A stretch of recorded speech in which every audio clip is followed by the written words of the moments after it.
Spread the fire, fam. Welcome back to SMWX, the Sizwe Mpofu-Walsh experience. In this episode, we speak about this brilliant book, The Economy on Your Doorstep by Ayabonga Cawe. We delve into economic questions, rap, consumption, and what it means to write a book as a young South African. Hope you enjoy this fascinating episode. Let's get started. So, bro, this is an important book. It's a book that is also well written, so I want to get into some questions about craft as well as the substance. But first, the first part of this book is about overcoming what you call the native reserve. That's the largest part, that's the first part, and you really set up a kind of frame through which you view the economy and the interventions that are needed. So in a nutshell, can you take us through why you kind of went back to go forward and why you think this idea of the native reserve is still important for present-day South Africa?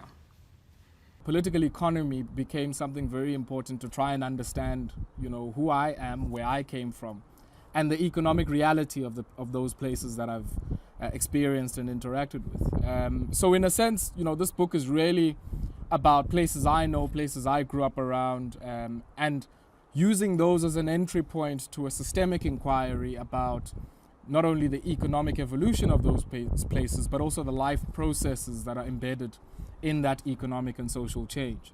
And I think the native reserve is an important one. I mean, a lot of people were saying to me, well, why do you only talk about the homelands? And I say the concept of the native reserve goes beyond the homeland. Because if you think about even in the urban context, in places like Cape Town and East London, when you get to Mtanzane, it's say NU1 or say NU13. That is a native unit. So the method of creating these compounds of concentration for African people as spaces where they go only to rest and to wake up again and work for industry, this temporary life, this temporary citizenship in the urban space is a replica of what the homeland experiment and the balkanization of South Africa had already started to do in the rural areas. And so in a sense, I draw this relational link because our lives work like that way.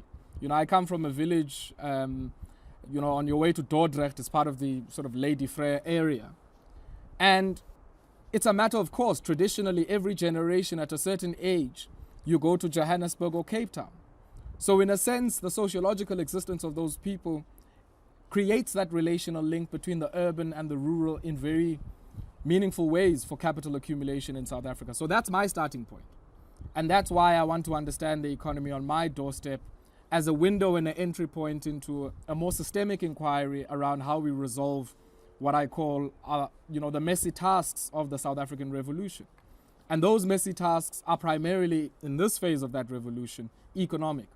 And for you to start to understand those, you can't understand them without understanding the unfolding of the late 19th century and 20th century South Africa and the interface between politics and the kind of economy that emerges and the role of these people that have been placed in the wastelands of the South African experiment and how their lives unfold even now in the contemporary period. So, and also I think for me, I mean, I can't, I hate to say it like this, but I don't think people who are engaged in economic inquiry should do what the profession has done in the 20th century, which is to create this idea that you're the belle of the social sciences. You can't learn without really, I guess, trying to colonize other parts of the social sciences. And so in a sense for me, understanding of history is as important to economic inquiry now. And what that translates to in broadcasting, in policy spaces and beyond that. So I go backwards to try and understand where I am now and what the future might look like. But it's a critical part of my toolkit as an economist to also be a student of history, because I don't think if you are really interested in making sure that you are an economist who's of value to your people, that you can do that without interrogating and having a very intimate understanding of their history. Yeah, it's interesting that you say that, because on the one hand, what you're doing is you're going back and forth in time, you're going back to show us where we are and where we should go. But I also felt that the work was interesting in that it was at different scales. So it's the economy on your doorstep. So you're really taking people into how this economy affects your life on a day-to-day basis right now. But then you zoom out quite a lot as well and reflect on broad economic trends. And so I'm interested in how did the idea for this book happen? Because it's an unconventional economic book in that it's moving through time and it's moving through scales. It's interesting because this is not a book that I had thought of writing. I got a call from, a certain publisher who was like, look, we're really interested. We've seen some of the work that you write, much shorter pieces, of course. And we'd really like to see if you're considering writing a book. And I said to them, yeah, sure, And I think 3 months after I spoke to them, only then did I start to think about writing this book. And I think this book, in a way, has been a few years in the making, because a lot of what I ended up writing, especially in the long-form essays in the first part of the book, were things I tried to think about, interrogate, and try and make sense of. And I think the puzzle was only complete when I think I completed the manuscript. Because in a way now it makes me look at that environment with new eyes. I mean, I was in the Eastern Cape about, a week ago. And everywhere I go now, themes that are in the book are just popping up, in different parts of that particular province. And I'm interested in it not just because I come from there, but I'm interested in how its heterogeneity gives us an insight into our unique brand of capitalist accumulation in South Africa. And unique, even that has its own limitations, but also our, what I call world-beating levels of inequality and unemployment. There are countries in the world that are much poorer than South Africa, but that have much higher levels of economic participation than South Africa. Now, you can't explain that within the toolkit of neoclassical economics.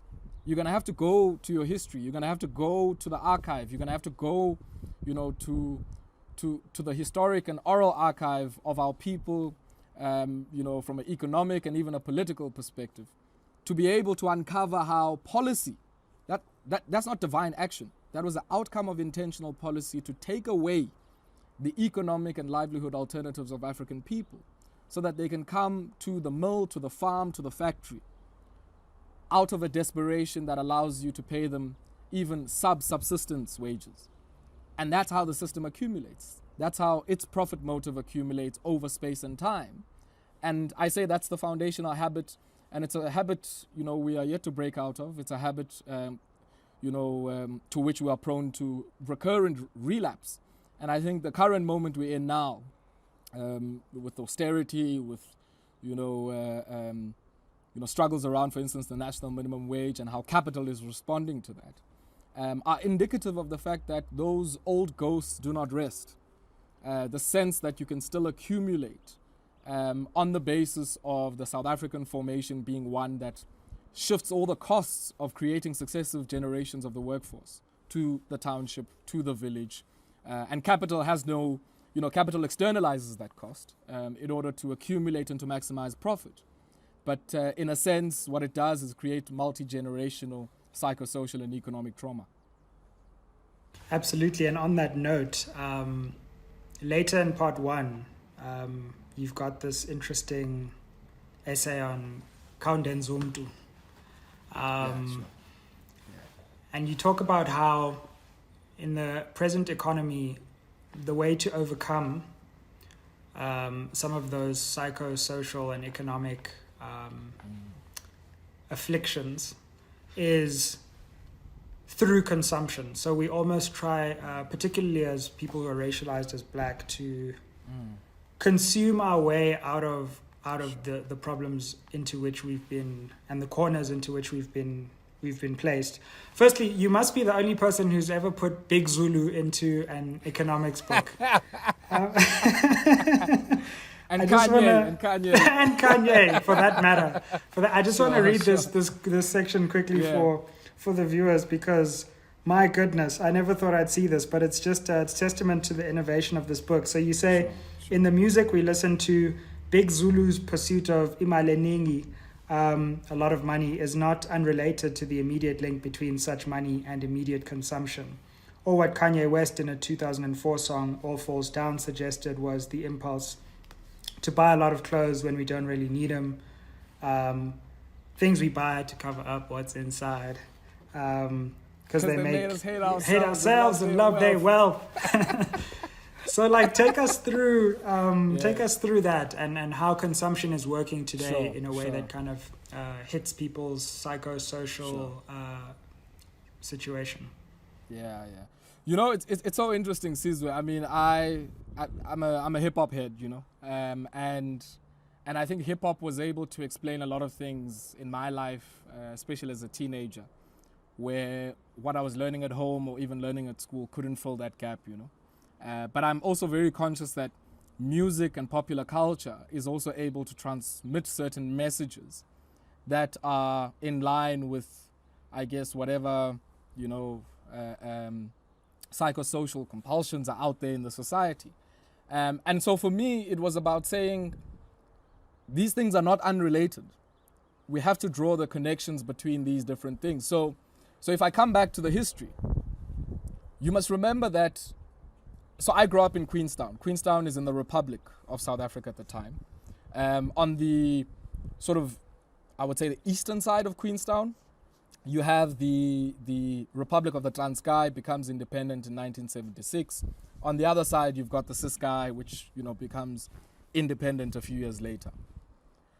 So in a way, anybody who lives in this sort of liminal space in Queenstown is somebody who is there as a partial citizen or as an exception in the legislation. So you're a Section 10 Bantu.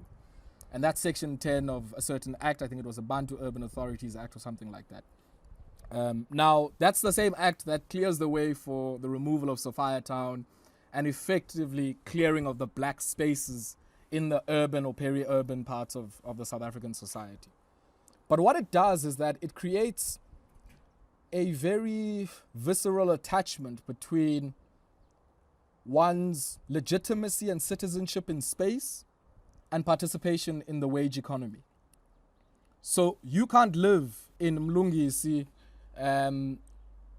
if you were born outside of Mlungisi, if you can't prove that you have a pass that's signed by your employer or that you've worked for the same employer for more than 15 years. I think that was what the legislation said.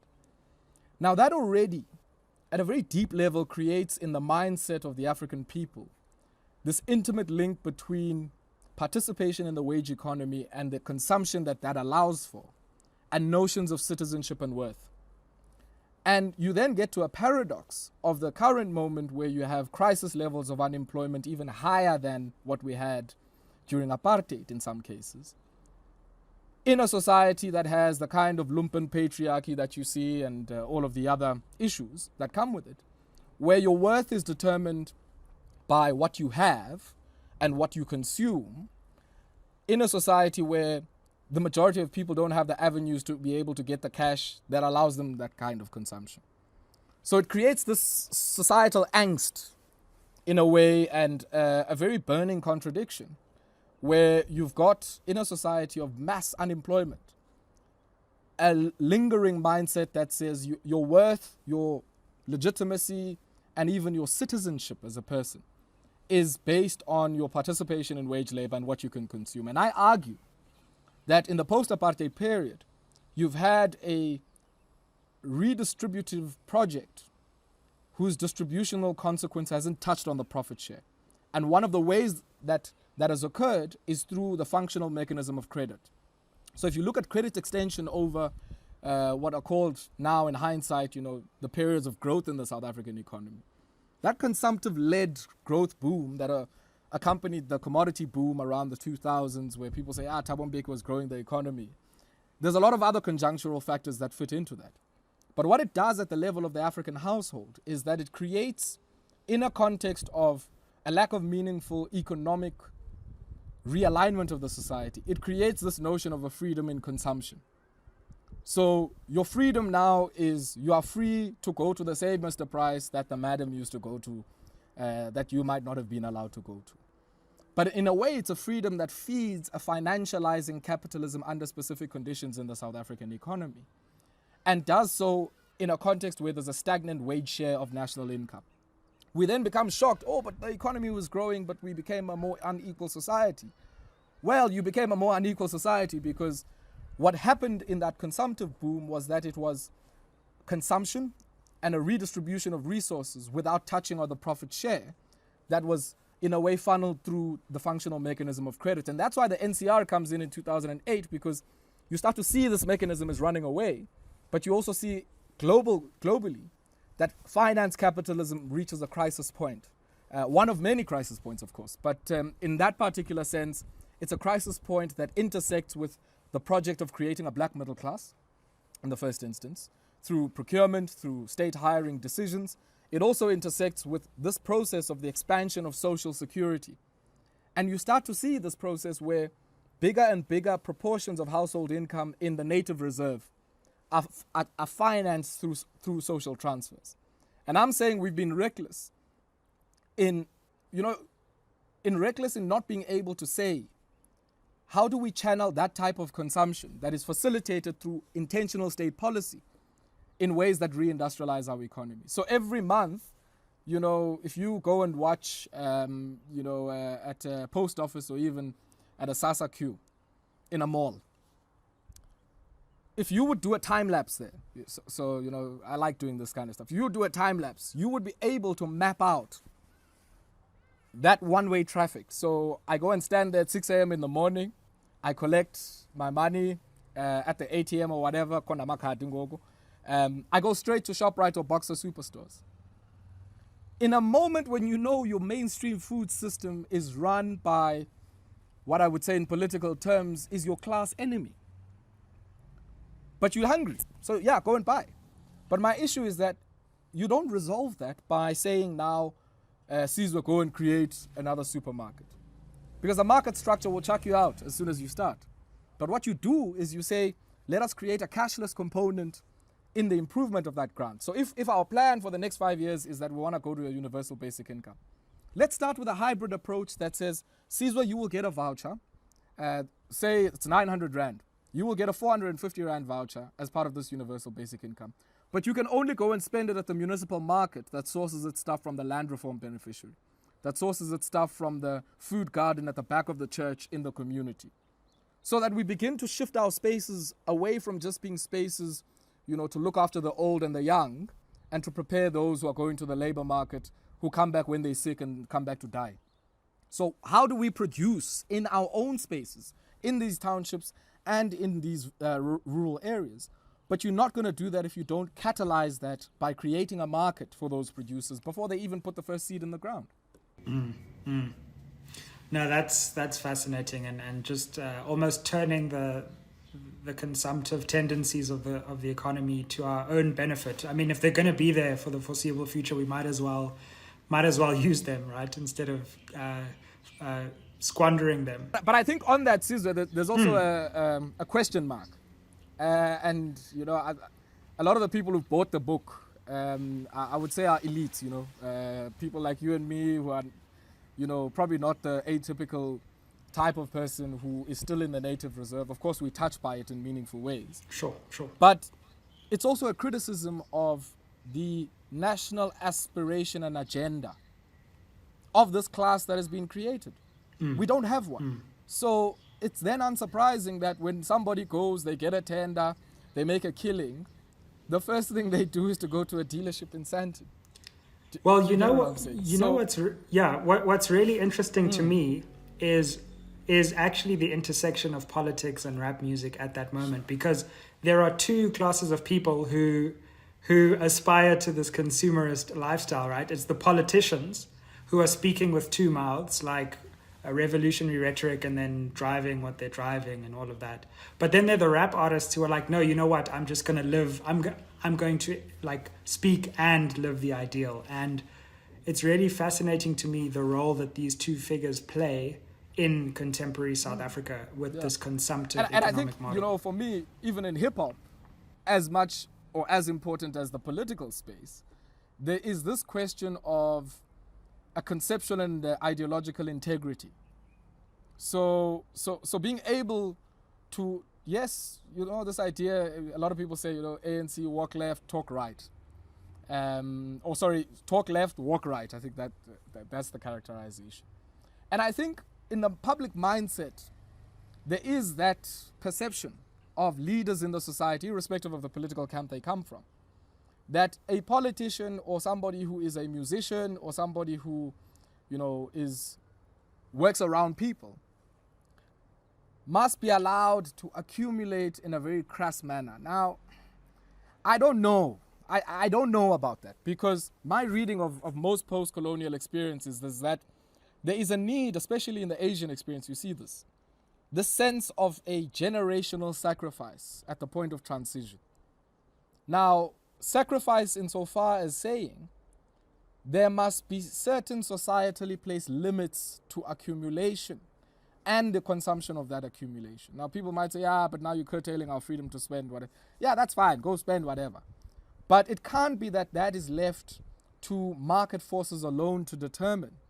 Because what they're going to do, as I do argue in the case of Lewis, the furniture store, is to create more and more opportunities for the merchandise to fly off the showroom. And if that means they're going to use credit, if that means they're going to blaze it up on your, speakers, on your smartphone, they're going to do it. And I think the big question is, how do you then, in meaningful ways, be able to direct the growth of that type of consumptive class? The Chinese make a very interesting case in this. I mean, there's a growing segment of luxury consumers in China. But those luxury consumers will not be hegemonic in China, because the type of economic system in China places very clear political limits to the expansion of the market. That's why they say they have a socialist system with certain types of capitalist characteristics, because socialism is a transitional program to communism, if that's what people are interested in. But socialism also implies the existence of market forces under certain conditions. And in this country, that's been, in a way, that's been the holy cow. You can't touch market forces. So when the competition authorities implement the law and they say, Burger King, you can't sell Grand Parade steaks in Burger King if there's no black people involved, the people get scared. You want a command economy? Well, we want an economy that in meaningful ways ensures that people's opportunities to survive are not linked by whatever value a marketplace ascribes to them. That's what we want. Can I take you up just finally on because we've spoken a lot about the conceptual aspects of the book, but in the second and then also the third part, there are a number of reflections drawn from some of your columns on solutions and other practical problems. And the one I wanted to focus on was this question of the cost of data, because you speak about an experience, a trip to India. I also happened to go to India 2 years ago, and I was just shocked at how cheap data was there. Take us through that and the consequences for this economy of this ridiculous situation in which we can't get ourselves out of this expensive data situation. Sure. So yeah, man, I had an opportunity in 2019, so Innovate, I think there's a group called Innovate and Investec, have these trips they take entrepreneurs on. So I'm also, aside from being a broadcaster and sort of economist and an entrepreneur as well, I run my own business and have been doing so for the last 5 years or so. So I had this chance to go to Bangalore, and I'd been following, the emergence of the digital economy and the role, for instance, Naspers played in that, not just here at home, but even in places like India. And it was a great opportunity because what it did was to allow me to analyze the political undercurrents of that post-colonial society, which are very similar to ours here, I must say. If you think about, the Indian National Congress as a center-left, turning into a social democratic and then later neoliberal type of political formation. A lot of the dissatisfaction in India around that political project and the dynasty politics that has uncovered was in many ways was outpoured in reaction, so reactionary politics. So if you look at the type of nationalism of the BJP, which Narendra Modi leads now, you become very clear that this is not a progressive type of nationalism or a nationalism of the oppressed that has an internationalist outlook and links to the global south. It's not that type of politics. It's more a Trump-esque, type of nationalist project. Now, you think about that, and we were there at the time when the elections were happening. So you can imagine, this is a very interesting time, very charged political environment.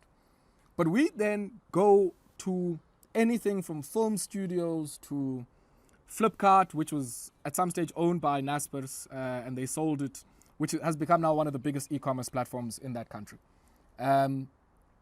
And towards the tail end of the trip, one thing became very apparent, and it should have been apparent much earlier. The rise of all of these massive digital entities, some of whom didn't even have offices, but were turning over, mind-boggling amounts of money, or were working in very small spaces with a remote workforce. This is before COVID. Was that all of this would not have been possible if it wasn't for the ubiquitous access to data. So somebody had created a model where they made smartphones accessible. They then made data accessible, like a gig for 7 Rand or something like that, I think at the time. And what you ended up having was a system where an entire economy was catalyzed because there were low barriers to entry into accessing digital services. So when we went to Flipkart was able to tell us that they were running, 50 million users on their platform daily. And of that, over 50% of those were coming from rural India. So what you end up having to do is to now create an entire freight and logistics framework that leapfrogs the creation of roads in order to get that stuff to the consumer. And what I'm trying to argue in the paper where I make these comparisons is that we have the perfect storm in this country. We've got a double whammy of interests. So on the one hand, you've got a very oligopolistic telecom sector, main players who've made all the investments in capital, who effectively own and corner the market.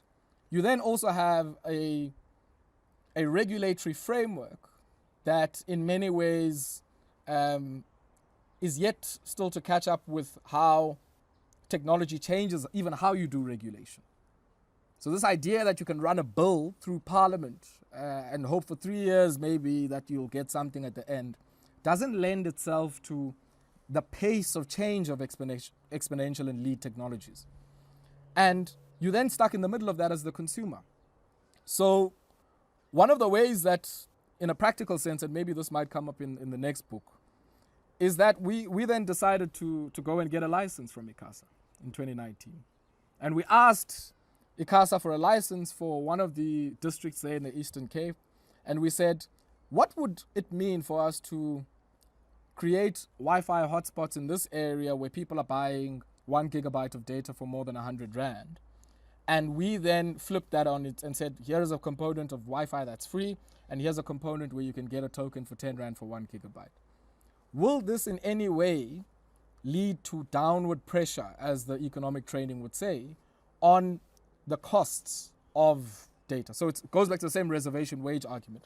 If you create an alternative, in many ways you bring downward pressure on those wages, and in the case of wages, it's the other way around. So if you create an alternative, people will ask for higher entry-level wages. And similarly here, we're arguing that if you can place that downward pressure on the price of a 500 megabytes or a gigabyte of data, will that over time change the pricing behavior and the accessibility of some of these things? Because we are interested in not only the digital, but the real economy outcomes of that.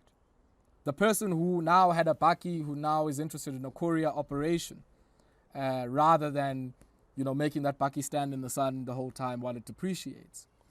Those are the types of very practical economic things that we're interested in. And as we learn, there's a process of then feeding that into the policy process. And I think that for me is the mark of an experimental and developmental state. If you are interested in saying, what if we did this? What would it mean for the configuration of market relations in that society? And I think as a generation, we have to be interested in being those people in how we exercise power, how we exercise influence. That says, let's take this risk. in what we'll lose, we'll probably gain in what we've learned. So, Ayabonga, thanks so much for sharing your insights on SMWX. It's been a fascinating discussion. Those who are members of this channel will be able to watch some of our further bonus content. But we really thank you for coming on SMWX and sharing your insights. Yeah, man, Sizwe, thanks a lot, and long may the great work that you do continue. And yeah, man, I think you're doing great work, and you continue to inspire us to push ourselves and to think in very meaningful ways about how we solve all of the things we see around us. Appreciate that, bro. You'll find that the black economic empowerment has not been cascaded to the lowest levels. Hence, the industrial policy and employment policies are not anywhere to be seen. That was part of his arrogance, and not to engage other political parties. And we felt that let them go to the moon, so we'll see them when they come back from the moon. So you don't see the involvement of the state to empower black South African to be property owners. Jacob Zuma, if they underestimate him, they will be doing so. Well, spread the fire. Welcome back to SMWX. Today I'm really excited to be joined by General Bantu Holomisa. He has been a mainstay of South Africa's democratic landscape, and he is the leader of the United Democratic Movement, the UDM. Tata, thank you so much for joining us on SMWX. It's a great honor to have you. Thank you. It's also a privilege for me to share this platform with other illuminaries who have been here before me. Indeed, indeed. What do you make of Cyril Ramaphosa's first term? Maybe only term, some would say, but what do you think the last 5 years have done in terms of South Africa and President Ramaphosa? Well, I guess that he is a president who has not been lucky, given that at the time he ascended to power, there were a lot of problems in the economic meltdown throughout the world. And then he had COVID. But be that as it may, he seemed to have had not luck in terms of having good quality leaders around him, both at cabinet level as well as at DG level. So I don't think he has fared well or better in the last 5 years. As you know, that the worst thing was for him after he said he's going to clean the government. And then he had that Phala scandal, and also dragged his feet in implementing the findings of Zondo Commission. Some of the findings of Zondo Commission pointed fingers at some of his colleagues who are in his cabinet, and he didn't do anything about that. So I think we would be correct to say he has not batted well, although he is still occupying the crease, but it's risky. Absolutely. We had JJ Dabane here the other day, and he took a view that President Ramaphosa might not last long if he is elected after this election to be the president, which is by no means a certainty. Do you share that view? Because you've seen many presidents up close. Do you think that President Ramaphosa still has the fight to stay on for a full second term? Looking at the crop of the leadership of the ANC currently, if Cyril Ramaphosa, if in fact we know that he wanted to resign, but he was asked not to, because I guess that the ANC leadership was not clear as to who would take over from him. He seems to be still popular outside the movement, and also at least even within the movement is still a glue. So I think after he has taken them through elections, maybe he would say, comrades, I've done my bit. I've stomached the onslaught against me. I have fallen into sword for you, to protect you, not to revealing who has stolen the monies of the state, as he once said. But he would say it's time to go. Wow. I fully agree with JJ. What is he going to stay for? Stay for what? He's not going to lose anything anyway. His privileges will still be with him. But the problem with the ANC will have is who would take over from him, because his number 2 is also under the cloud. So we wish them well. Indeed. What do you think have been the main successes of the UDM, particularly in Parliament, over the last 5 years? It seemed when Ramaphosa came to power, some opposition parties were almost willing to give him free rein for a while, whereas the UDM seemed to have been quite strong on accountability from the beginning. You've been vocal on the Phala Phala saga. What do you think have been the successes of the UDM in Parliament in this term? Well, the United Democratic Movement, if you visit our website, www.udm.org.za, you will find that on a daily basis, we are doing constituency work. We are flooded in our office with complaints, either from the workers or from the population, like things like we want water, we want our roads to be fixed. We write letters to different ministries, and I've also been busy with the ex-mine workers who are complaining that their UIF funds have not reached them since 1995. We have also been helping the ex-civil servants, pensioners, thousands and thousands of them, who says the monies, especially those who were working in the SATBVC states then and in non-independent homelands, their monies were taken from the asset management companies in 1996, and they fall under the GEPF, Government Employees Pension Fund, and that money was transferred to PIC to manage them. PIC instead was used by the comrades as a piggy bank to beef up the BEE transactions. But as you know, the blacks in this country under the BEE were just used as tokens. The people who got monies and took monies away are the erstwhile oppressors of a black person in this country. As a result, you'll find that the black economic empowerment has not been cascaded to the lowest levels. Hence, the industrial policy and employment policies are not anywhere to be seen.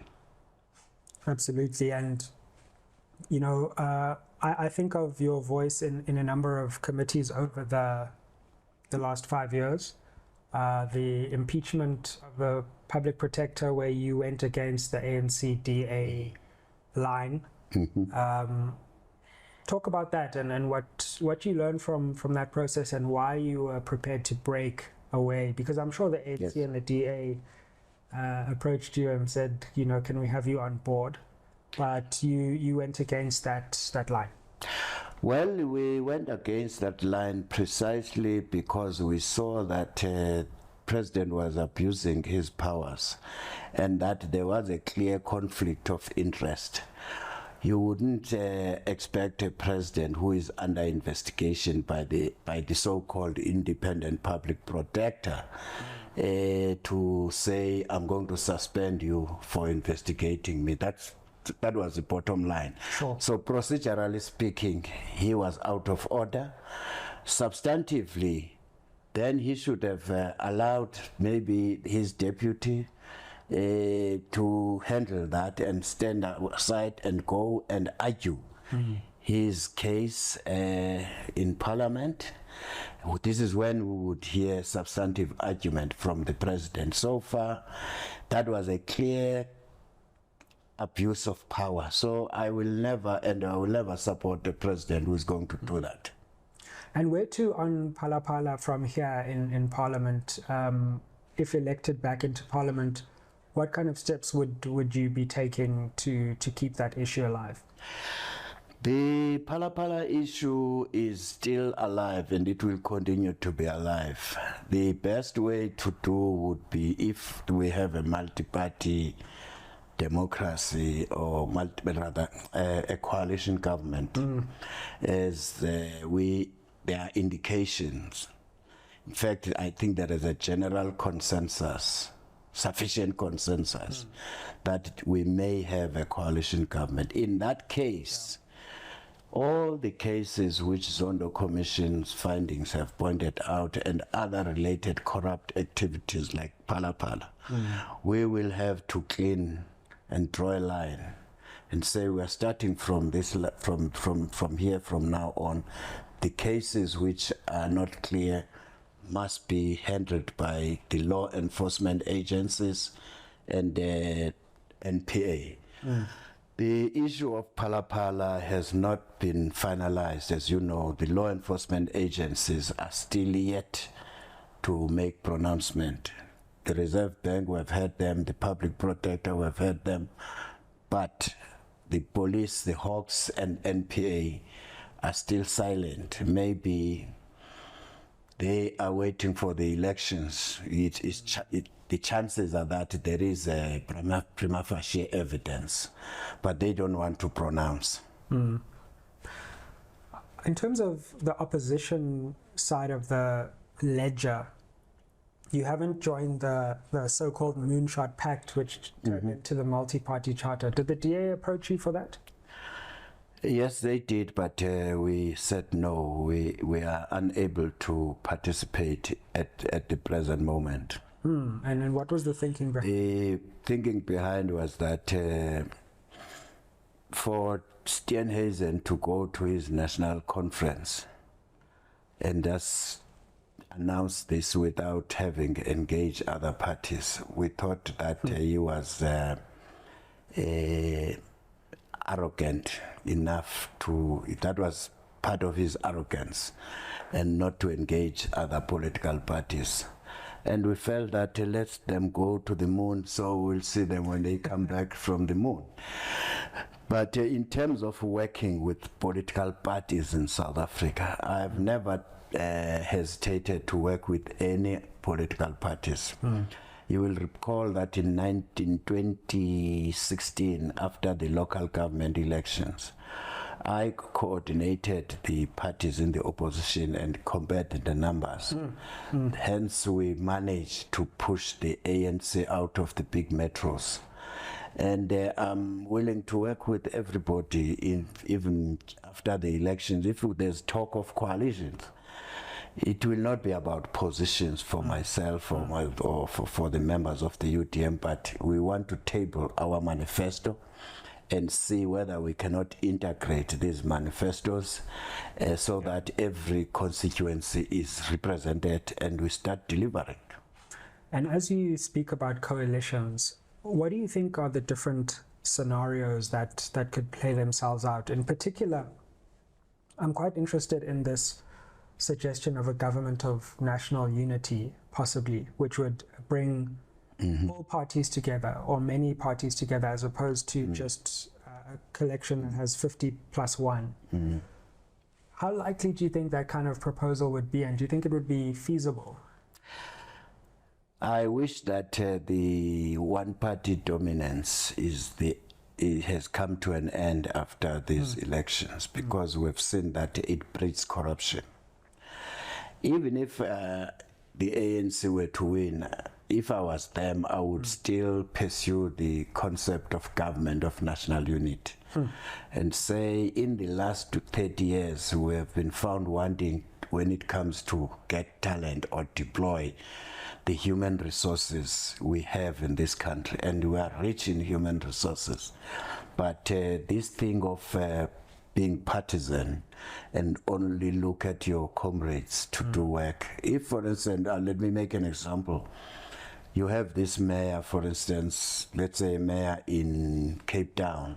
Yeah. And then this person who says young, is energetic, and he is doing well in terms of finances. You can deploy that person if you are ANC. And then if you want another one to help you, go to another party and say, man, you have a legal guru in your members of parliament. Can I deploy this person to be a minister of justice? In that way, you would be uniting South Africans. In fact, if you listen to me in my manifesto, I said after the elections, we should be engaged in a national dialogue. Absolutely. To revisit the work we didn't finish during CODESA around the economy, the land issue, and the current challenges around crime. So those problems are not going to be solved by one political party. Absolutely, and you've been calling for this kind of convention for a while. At one point it was an economic CODESA, but now it seems like you've expanded it. But the economy would still be there, and high on the agenda of the economy is the question of land and property. You see, whether you like Matanzima or not, KD, one thing he did within 17 years when Transkei was independent, he made it a point that the land in the cities, CBDs, urban areas, townships, that land was given to Transkeians, all 28 towns.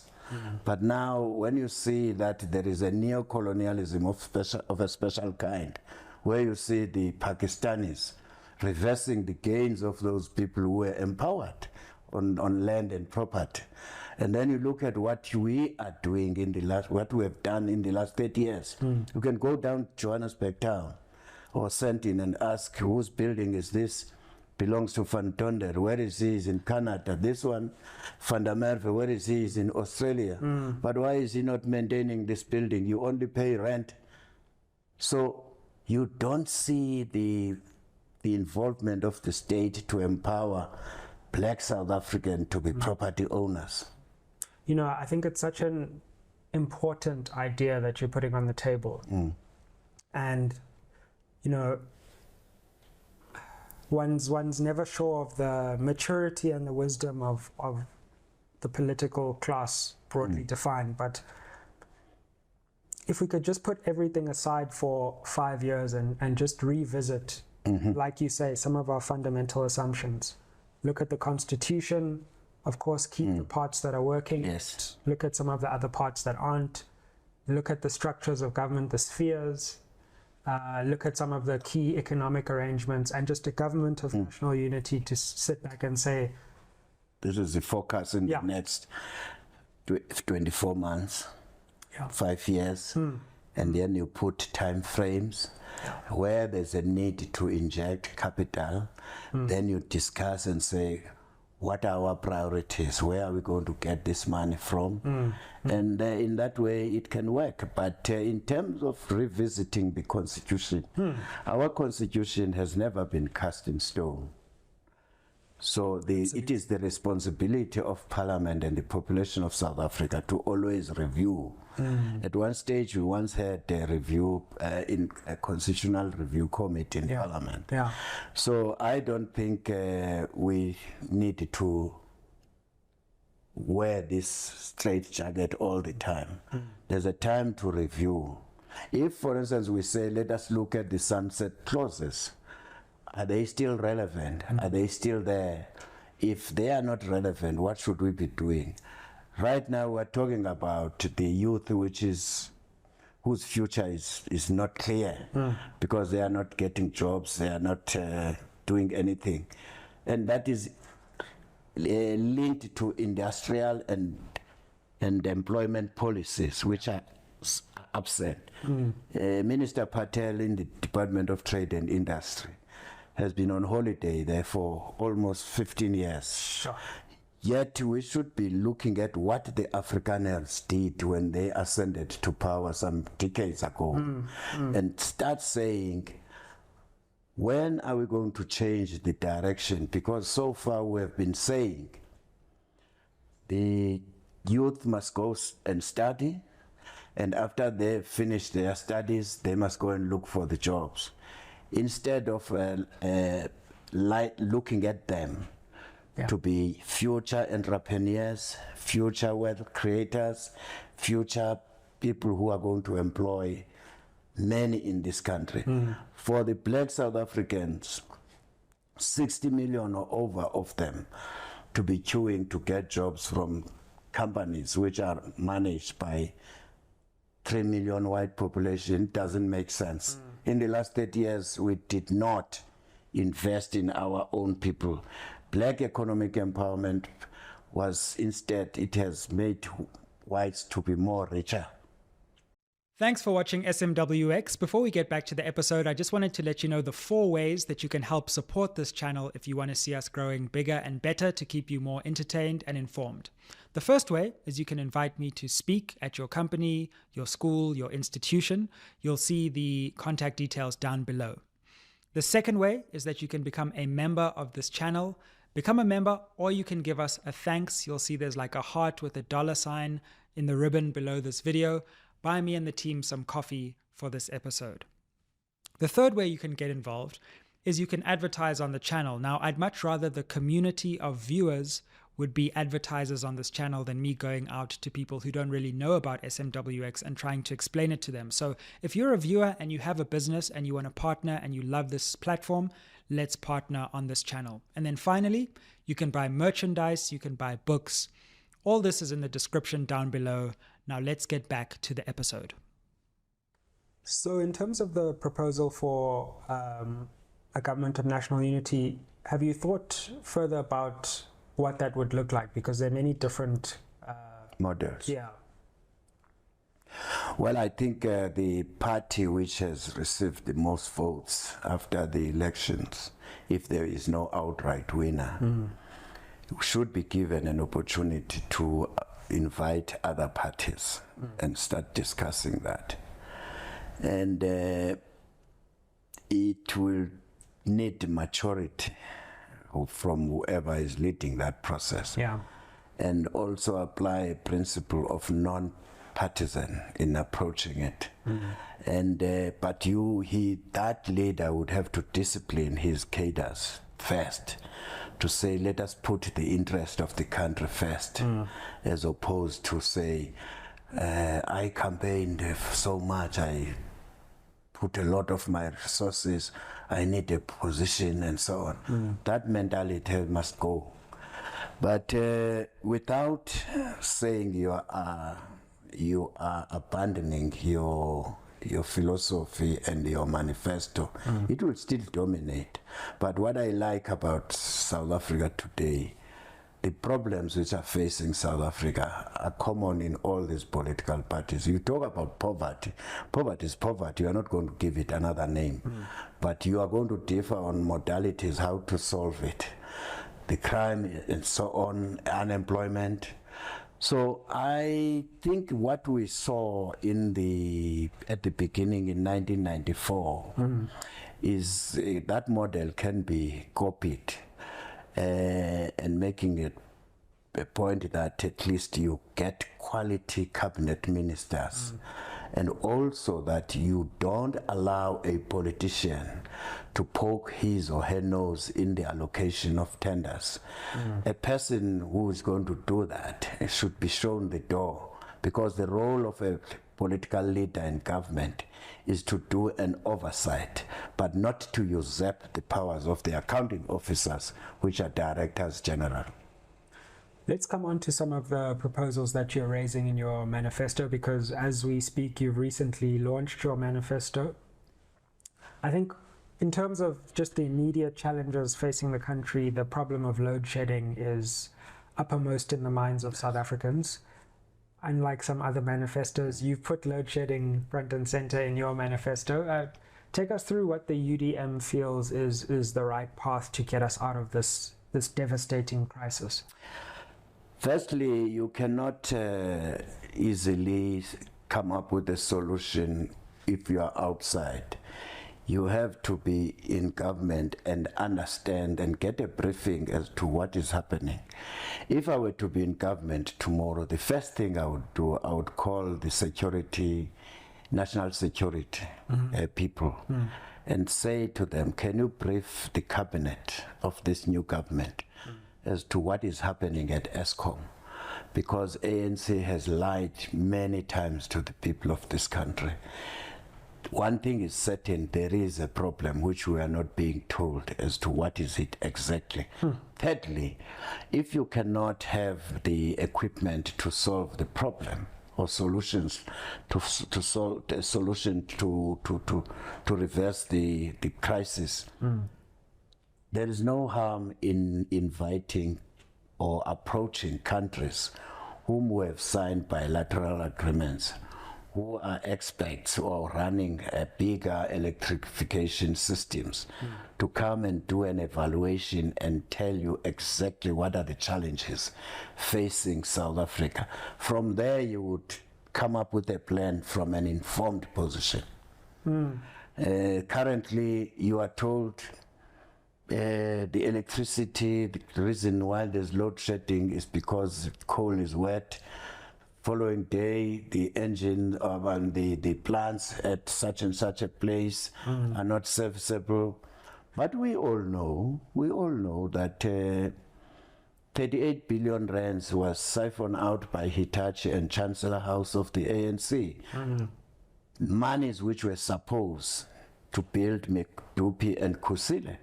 Those two stations are still having problems, yet the aim was for them to generate electricity. Now, the topic of the day is let's move away from fossil fuels to renewables. Yeah.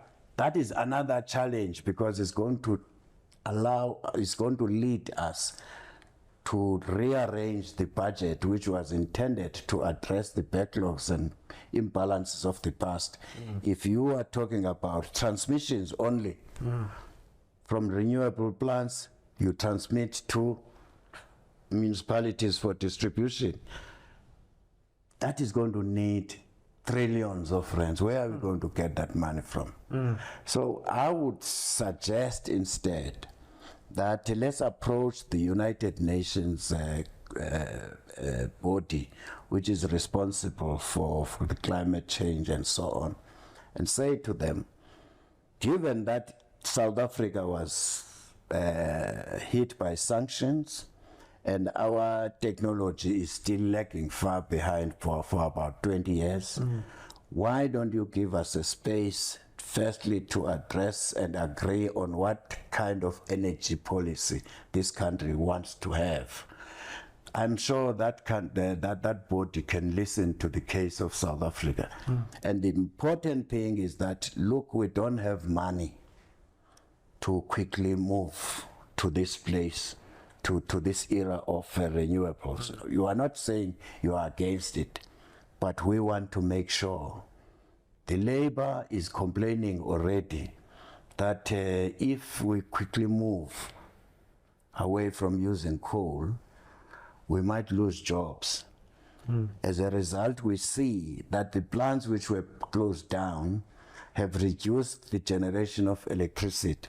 So we need to come up with a balancing act as a country and start sequencing these, which one must come first, which one must come second. So the electricity issue, until such time we get to know what is the main problem. So far the ANC government has been lying to us. It's interesting that you suggest that there's something that the nation is not being told about load shedding.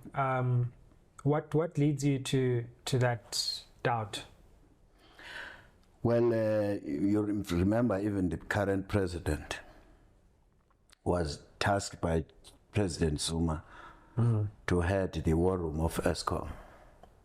And he assured us then, Cyril Ramaphosa, that load shedding is going to be a thing of the past.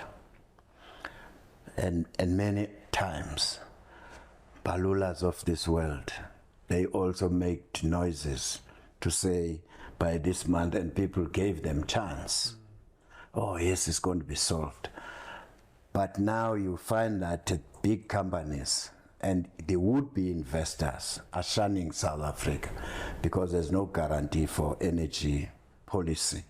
So the reasons, therefore, might be related to the people who are running this institution, that they are not well conversant about the institution itself.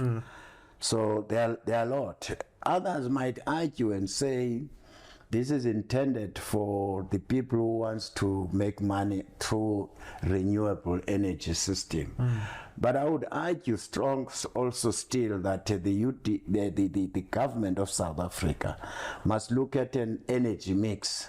We have coal, we have renewables, we have access to nuclear, and so on. Let's look at this holistically and see whether we cannot use them properly, so that we have a reliable energy system. Just on the subject of secrecy and the public not being brought into the true situation, we saw in Parliament recently this attempt to get MPs to sign NDAs around the SAA Takatso deal. What did you make of that? That's precisely why I wrote a letter to the president and said, you must fire Pravin Gordhan. He is abusing his office and is undermining the oversight which must be done by Parliament. For him to say they must sign that secret document, not to disclose, is an element of saying you don't trust these members of Parliament, yet they have been elected by the people to come and make sure that we hold the executive to account. So Pravin is seemingly, there's something he is hiding.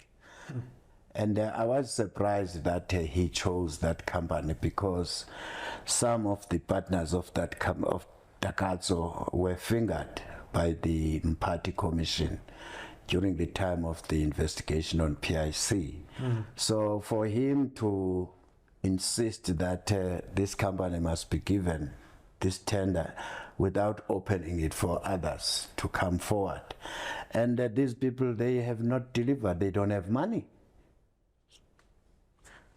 Indeed, let's continue, because we're talking about the manifesto. You come from a security background in some ways. Another problem that is spiraling out of control is crime.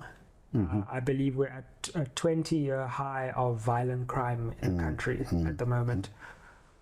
How do you think we can address that problem? That's one of the major problems facing South Africa. It starts from our criminal justice system, where a culprit would be arrested, and this culprit is not charged to the fullest. In other words, they will be arrested and then appears in court, and the case is never finalized. So these are not serving as deterrent to the would-be criminals. But if we had a strong and effective criminal justice system, we would be in a position to send a strong signal to the would-be troublemakers. So the best to do, we have suggested in our manifesto that we will have special courts dedicated to deal with these issues. And also we need to send a strong message to the legal representatives. There are lawyers in this country whose duty is just to go and postpone cases, take money from the people, from the public, pretending that they are going to stand for them, fight for them. The next thing, they postpone cases. So I think the courts and NPA needs to pull up their socks. Number 3, we need to train our law enforcement agencies and equip them with proper equipment, especially that the crime we are noticing needs well-trained security people on IT-related matters. And also we have these porous borders in this country.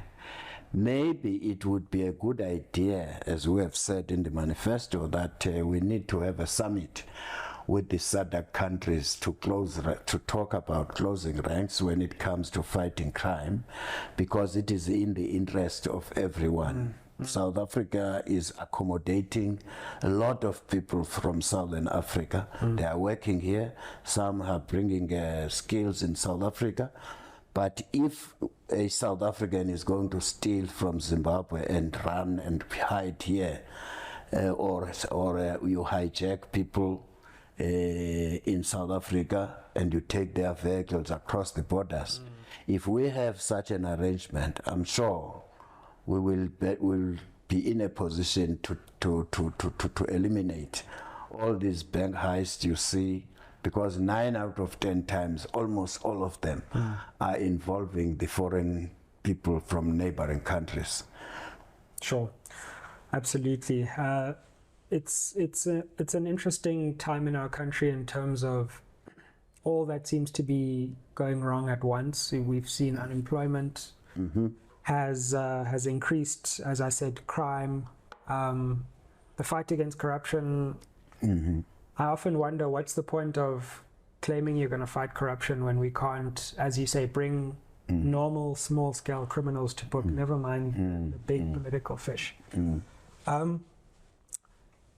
Tata, you're a really important figure in South African history, and you've seen many different evolutions of South Africa's politics. And I wanted to get some of your experiences from all that you've seen. How do you rate different South African presidents? You've known all of them. You've interacted with all of them. What's your view of the different presidents, and what is needed from a South African president in the future going forward? Wow, what a question. Yes, it's true. I've been one of the privileged few individuals who have seen the other side and the current and both sides, put it that way. The first, I was part of the homeland of Transkei, having served under Matanzima, and I found that KD Matanzima, and when I'm comparing with these fellows now, he was a Pan-Africanist pure, because his aim was to make sure that his people have a plate of food every day. Hence, he came up with the Corporation for Agriculture, where he supplied tractors in every region to help the poor, and also the jobs, creation of jobs. He employed both educated and uneducated. Those who were not educated, they were trained to maintain roads. They had equipment to do so. So fast forward, then I removed that government. And then I worked with the liberation movement. One of the few people within the system, former systems that actually worked with the liberation movement. Then we allowed Transkei as a safe zone. Call it a semi-liberated zone, because we were able to train MK and APLA. And then ANC also requested us to go and train MK in Uganda.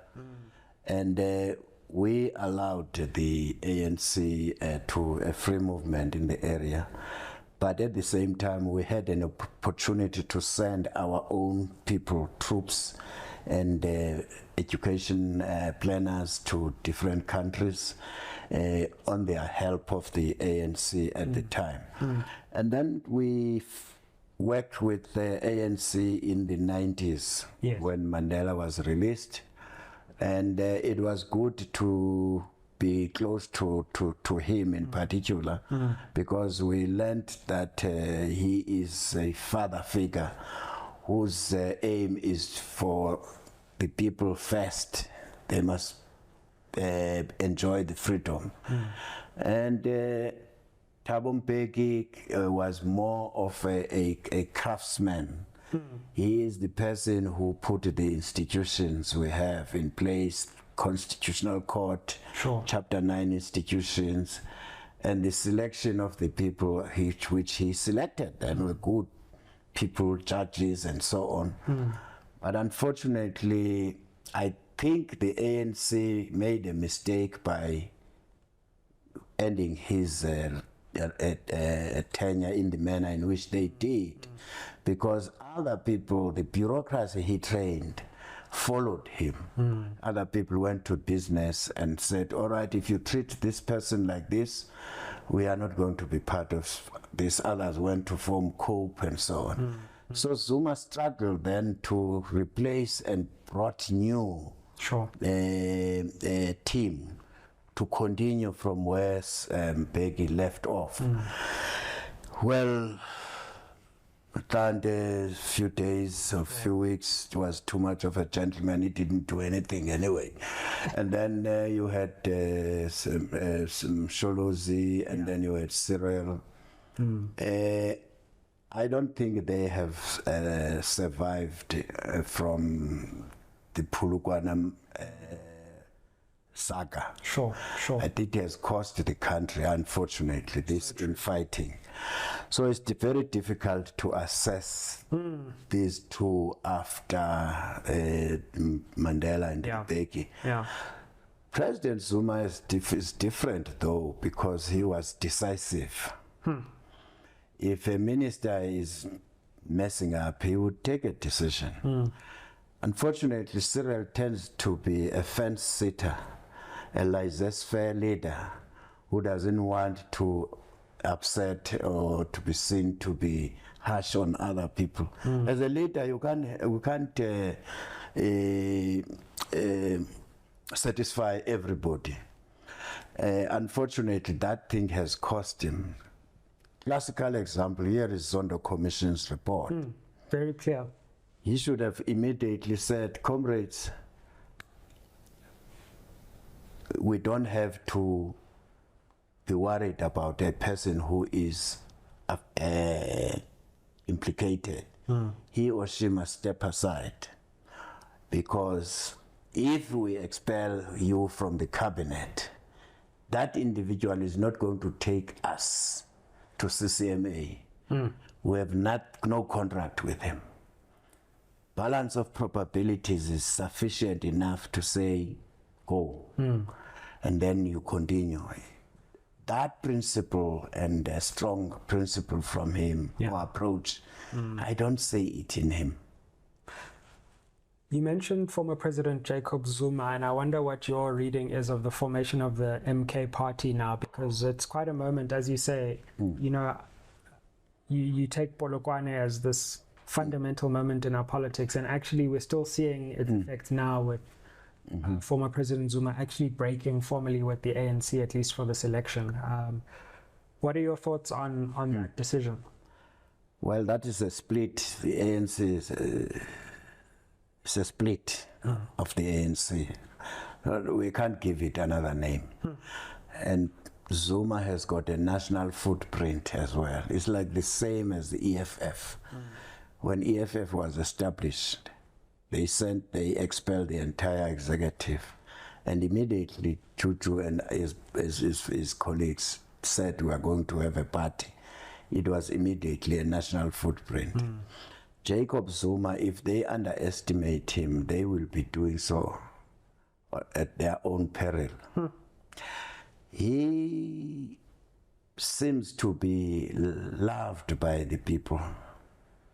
Wherever he goes, at least so far. But in the opposition benches, we welcome that, because it would strengthen the opposition benches. Absolutely. South Africa still needs an opposition led by people in the opposition, by people who understands the passage of the struggle. And for Zuma and his colleagues to reinforce the opposition with those credentials, he would be, his people can stand up in parliament and say, this is not what we fought for. ANC, you have abandoned the original agenda. We were part of that agenda. This is not it. So we need that. We welcome that. And I hope that he can get, let's say, about 10, 15 seats or more. Then that would improve the checks and balances in our system. Absolutely. It's an interesting perspective. And if the government of national unity that we've spoken about doesn't happen with all parties coming together, one other scenario that a lot of people aren't talking about, and this is probably because the DA went too fast with this moonshot pact, they declared the EFF enemy number one. I think it's fairly obvious that if an opposition coalition is going to govern the country, you have to have the EFF there. Yes. And probably the DA, because without the two, you just won't have the numbers. Do you think it would be possible, let's say the ANC, fell to 45 or something, for all opposition parties, including the EFF and the DA, maybe even in the unlikely scenario, MK party, to come with an unlikely pact to say, look, what is needed is for the ANC to be out of power, and despite our differences, we're going to come together for an opposition government? It can happen. There are precedences elsewhere in the world. If you go to Germany, you wouldn't have expected that the socialists would work with Christian Democrats. It can happen. Even here, we did it in 2016. Sure. Although EFF at that stage said they won't take positions in municipalities. But in terms of numbers, we managed to push the ANC out of the big metros. So we have learned from our mistakes and so on. The rules at national level will be slightly differ, because at local government you will find that people who are there as councillors, some of them are not well versed about the deployment they are put into. Now, if you have these opposition parties, you have they are rich in human resources. It should be about how do we rescue the situation, how do we deal with the crisis currently facing us. Although I would argue that we have to be careful. I would still argue, even at that stage, that why don't we request the ANC to second some of their ministers whom we know they are good, or DGs.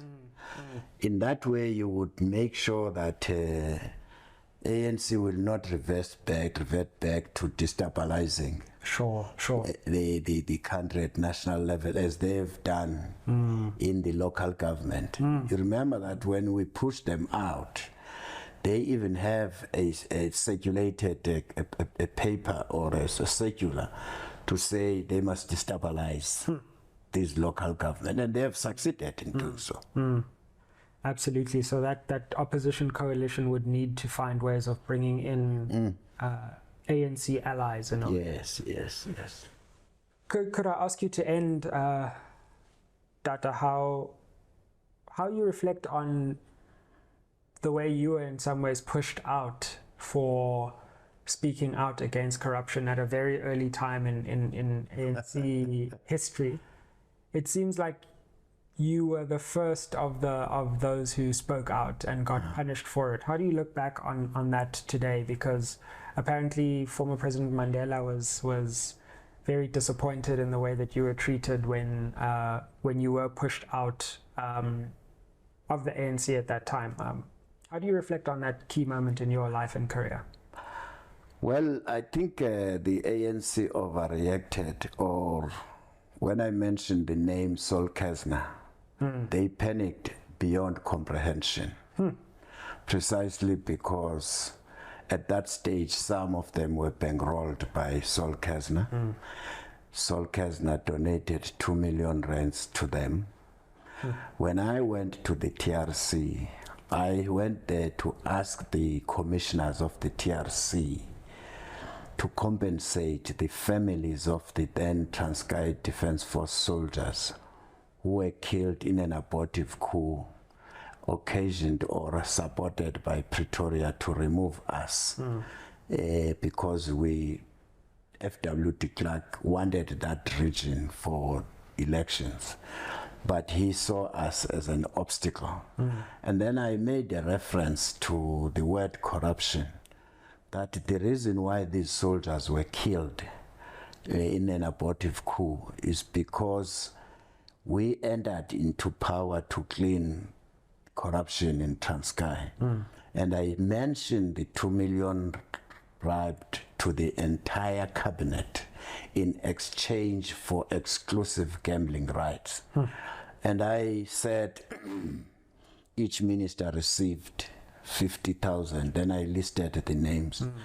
But the ANC took an exception that I mentioned the name of Stella Skau.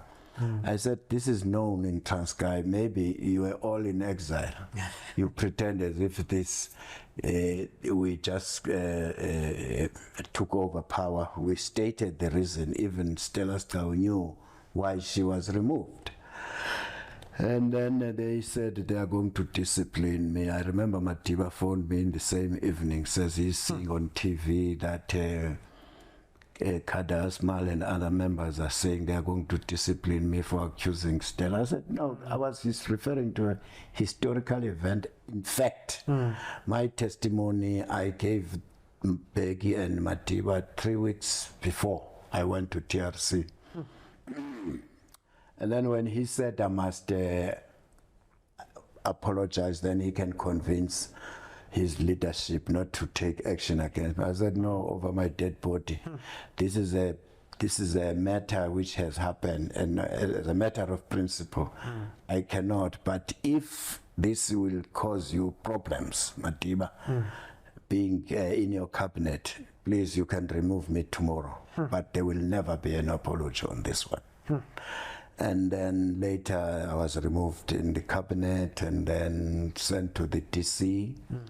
And then I objected to be disciplined by ANC because they were conflicted in that they were also given 2 million rands by Sol Kesner, fully knowing that he had bribed the Transkeian government ministers. And then I said, what kind of people are these? Then that's why I didn't want to lick anybody's ass. I said, you can keep your party.